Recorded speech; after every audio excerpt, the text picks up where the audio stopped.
empty. She stood in the centre of the room. Devoid of furniture, it seemed cavernous, a stark contrast against the constriction of her stomach as reality set in. The past few weeks had passed in a whirlwind. No, that was not right. It had been a tornado. Destructive, terrifying, and had destroyed her world. It had left her stranded here now in a desolate no-man's land. 3 months ago she had been blissfully unaware of what lay ahead. Leafing through holiday brochures, debating the perfect location for the holiday they both needed so badly. Their careers were both taking off. They were both spending long hours at the office, which had seemed to be leading to them spending quality time together rather than quantity.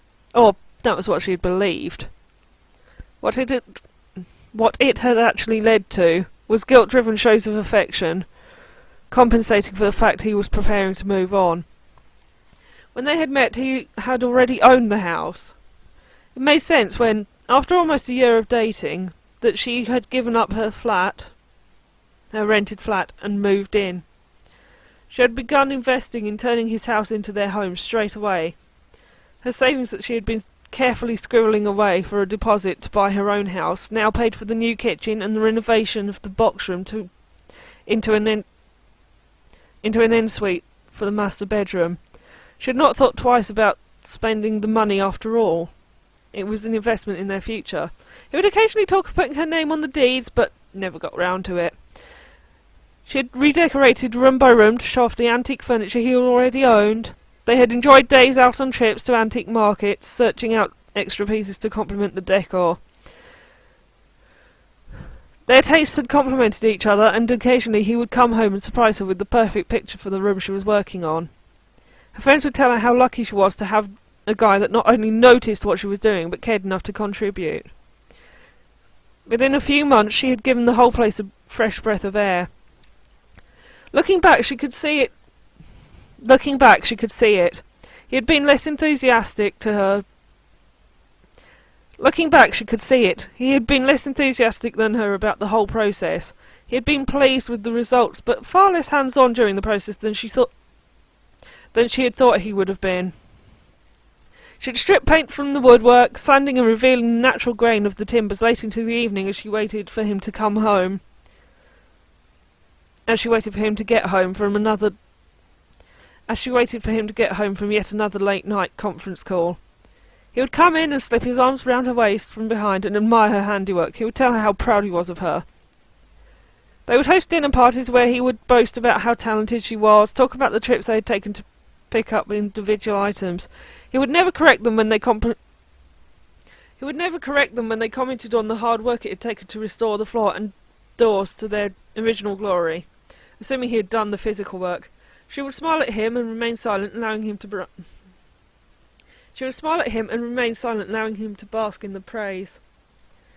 When had it begun to stagnate, she wondered. After a year of living together, he put a ring on her finger. It had been a public proposal at a family party with a ring that she had ended up keeping in the safe, too valuable to wear on a daily basis, but he refused to set a firm date. He kept repeating there was no rush, they had the rest of their lives to spend together. He just needed things to calm down a little at work, then he could make plans. Time had passed and both of them were working hard. She had thought they were both making an effort to try to find more time for each other, but it had been hard.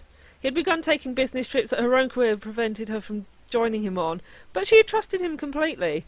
The first few times there had always been a gift, some trinket for the house that suggested she had been in his thoughts during his absence, that he would have no time to look or say he had not found anything suitable.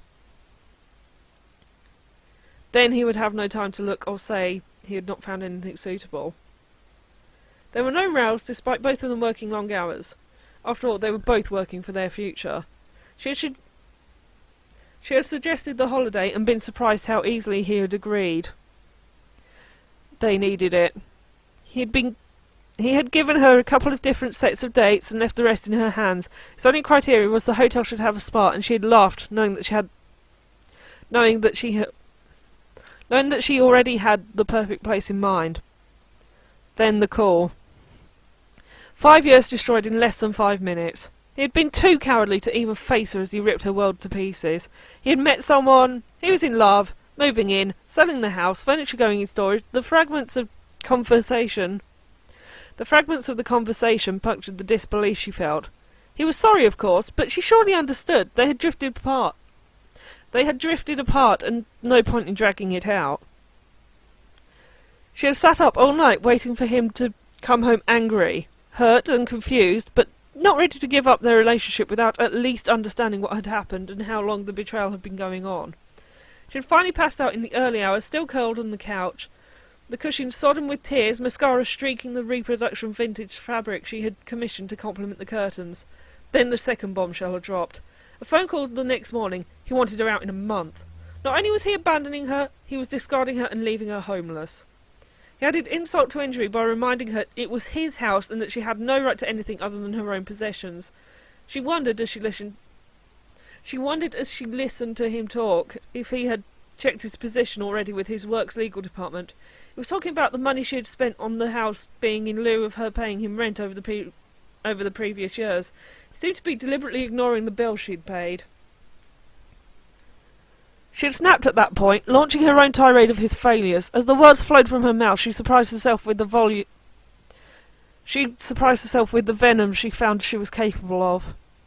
She had thought they had been happy, but now so many faults and issues seemed so obvious to her. Though she had sounded angry, she knew she was far calmer outwardly than she felt. She refused to be thrown out on the streets. She told him she would go once she could afford to. She needed money. She needed time to gather money.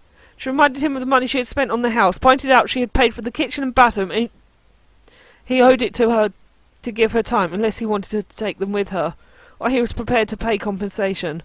That had silenced him, and the phone had gone dead. He had returned a few days later while she was out at work. She suspected he had been watching, waiting for her to go out. He had taken all his personal possessions along with the most valuable antiques from the house. He had taken her engagement ring from the safe, along with numerous other items of jewellery. That had been a real slap in the face to her. She wondered how long he would wait before he slipped it onto another finger. 2 weeks after this, the letter had fallen on the mat. The official notice of eviction from his solicitor, and an appointment for the removal van to come and pack up and take away. And an appointment for the removal van to come to pack up and collect the contents of the house. She was to vacate prior to the removal with any personal effects she wished to take with her. She was supposed to turn the keys into the estate agent, but she had not. She had moved her things to her parents' house. Then, on the day the removal men had arrived, she had sat across the road in her car, tears flowing as she watched them carelessly cart out the items she had so lovingly selected.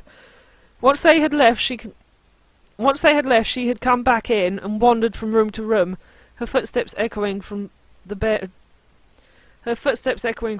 floorboards. She could not believe his naivety, that he had really believed she would go meekly, that she would accept his decision.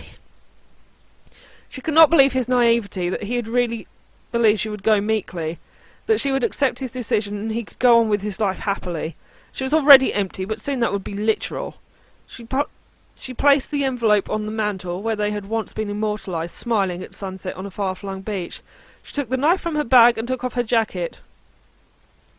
She threw it where the chair had once stood and watched as it fell in a heap on the floor. There was no hesitation. She had researched her subject. There was no hesitation. She had researched her subject thoroughly, prepared herself. After the first cut, she had sat on the floor before making the second. Then, as she made the second, she fell back into the pose she had calculated she would land in. As the blood flowed, she felt a strange peace. And the cold. She had read about that, but had not expected it to be so tangible. Her last thought as a smile formed on her lips was that he would have to live with this, and she knew it would destroy him. It did not take long before she was truly empty. The crimson life force spread around her, sinking into the floorboards she had so lovingly sanded by hand and varnished. The house gave a sigh. She was home, and it would never be truly empty again.